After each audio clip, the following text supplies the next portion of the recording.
यीशु ने तीसरी बार उससे कहा, सीमोन योहन का पुत्र, क्या तुम मुझे प्यार करते हो?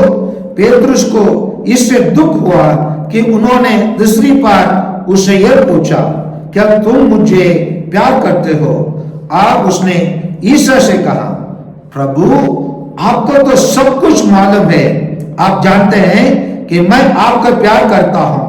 यीशु ने उससे कहा, मेरे भेड़ों को चराओ।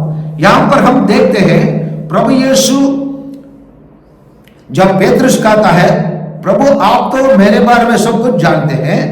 प्रभु यीशु सब कुछ जानते मतलब यही होता है, प्रभु यीशु पेतरुस का कमजोरी का जानते हैं। प्रभु यीशु कैसे 3 बार प्रभु यीशु को तिरस्कार किया उसका भी जानते हैं। और प्रभु ये भी जानते हैं उसके बाद वो कितने रोया उसके भी जानते हैं। और वो कितना पश्चाताप किया उसके भी जानते हैं।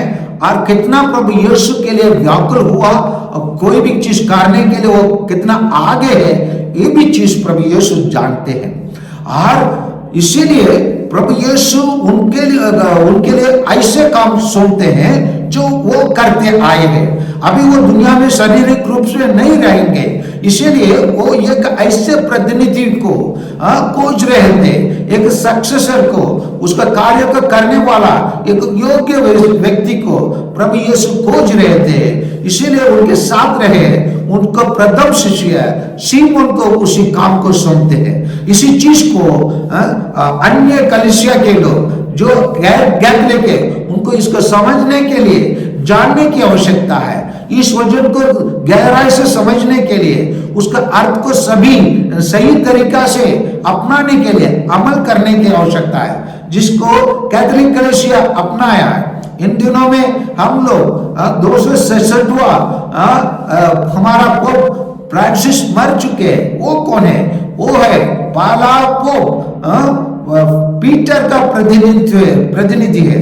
हम लोग अभी उसके स्थान पर, पेतरुस के स्थान पर और पोप फ्रांसिस के स्थान पर अभी एक नया पोप के लिए इंतजार में है। ईश्वर जरूर अनता के आधार पर एक नया पोप स्वामी को हमको प्रदान करेंगे, जो काम प्रभु यीशु पेतरुस को छोड़ के गया और उसका प्रतिनिधित्व करते हुए आज तक जितना भी पोप लोग आए उसी काम को जारी रखने के लिए, जैसे प्रभु यीशु ने 3 बार कहा, क्या कहा? मेरे पेड़ों को चराओ। मेरे पेड़ों को चराओ मतलब मेरे पेड़ों को देखभाल करो। कौन है पेड़ों?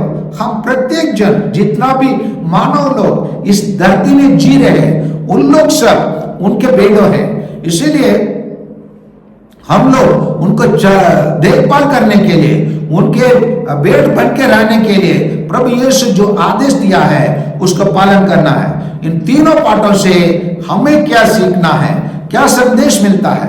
प्यारे भाइयों और बहनों, हम लोग पहला पाठ जो प्रेरित चरित्र से लिया गया है उससे हमें बताया जाता है हमें साक्षी देना है, हमें सुसमाचार को निर्डर प्रचार करना है। अपमानित हो, दुख तकलीफ का सामना भी करना पड़ेगा, फिर भी हमको सुसमाचार को प्रचार करना है। क्योंकि हम 5:41 में हम पाते हैं प्रेरित चरित्र में, 22 में हम 5:42 में हम लोग पाते हैं, वे प्रतिदिन मंदिर में और घर घर जाकर शिक्षा देते रहे और यीशु मसीह का सुसमाचार सुनाते रहे। क्योंकि प्रभु यीशु का सबसे बड़ा आज्ञा जो आखिरी में जो अब इस दुनिया से विदा होने वाले थे, उन्होंने क्या आदेश दिया? जाओ पिता और पुत्र और पवित्र आत्मा के नाम से बपतिस्मा दो और सुसमाचार को सभी राष्ट्रों में सभी प्राणियों को प्रचार करो बोला है। और इसीलिए हम उन प्रेरितों के समान काम करने के लिए और साक्षी देने के लिए, सुसमाचार का प्रचार करने के लिए आवश्यकता है। दूसरी बात प्रकाशना ग्रंथ से लिया गया है, वो ये बताता है बलि चढ़ाया गया मेमना मर गया नहीं। प्रधान याजक, सदूकी और फरीसी और बड़े बड़े नेता लोग और राजा पायलट, राजा हेरोद, इन लोग सब सोचे थे प्रभु यीशु को एक बार क्रूस पर चढ़ाया जाए, फिर 1 का चैप्टर वहीं पर कदम सोचे थे, लेकिन वहीं पर प्रभु यीशु जैसे उन्होंने संत यूहन्ना के सुसमाचार अध्याय 12-24 में कहा, जब तक गेहूं का दाना गिर कर नहीं मरता है वो नया जीवन प्रदान नहीं कर सकता है।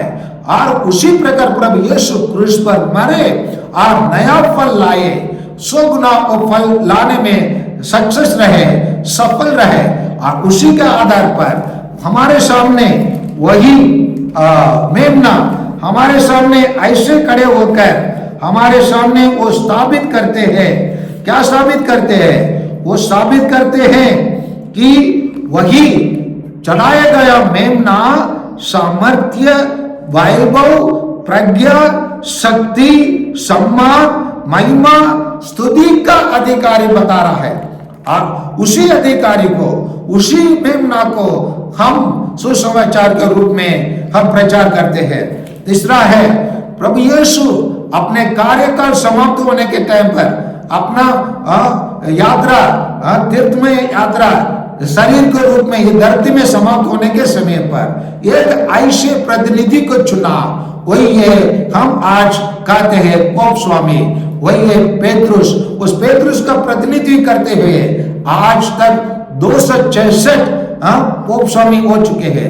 267 का पोप स्वामी के लिए हम इंतजार कर रहे हैं, जो प्रभु यीशु को प्रतिनिधि करने के लिए, उसका सक्सेसर बनने के लिए, उसका काम पूरा करने के लिए। और मेरे भेड़ों को चराओ बोलकर प्रभु यीशु हम प्रत्येक जन से कहते हैं।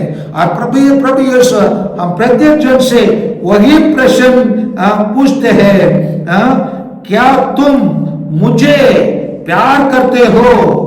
प्रभु यीशु पूछते हैं।